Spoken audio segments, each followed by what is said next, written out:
Shooting সেটে গুরুতর আহত শাহরুখ খান চিকিৎসার জন্য নেওয়া হয়েছে বিদেশে।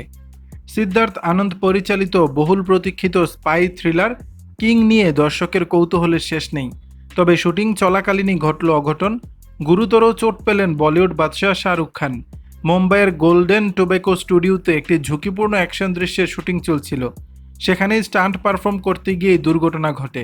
বলিউডের ঘনিষ্ঠ সূত্রের খবর, কিং খানের আঘাত এতটাই গুরুতর যে আগামী অন্তত 2 মাস ক্যামেরার সামনে ফিরতে পারবেন না তিনি। প্রাথমিকভাবে ঠিক কিভাবে আঘাত লাগলো তা নিয়ে নির্মাতাদের পক্ষ থেকে কোনো আনুষ্ঠানিক বক্তব্য মেলেনি। তবে শোনা যাচ্ছে চোট গুরুতর হওয়ায় দ্রুত চিকিৎসার জন্য মার্কিন যুক্তরাষ্ট্রে গিয়েছেন শাহরুখ ও তার পুরো টিম।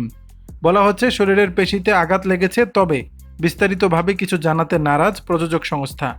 কিং নিয়ে ইতিমধ্যেই দর্শকের মধ্যে প্রবল উত্তেজনা। মেগা বাজেট এই ছবির তারকাবহুল কাস্টিং নিয়েও গুঞ্জনের শেষ নেই।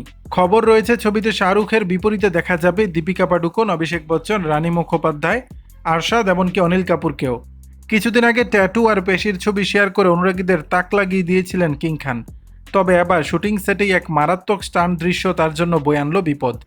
চিকিৎসকরা শাহরুখকে সম্পূর্ণ বিশ্রামে থাকার নির্দেশ দিয়েছেন, ফলে নির্ধারিত শিডিউল অনুযায়ী শুটিং শুরু হচ্ছে না।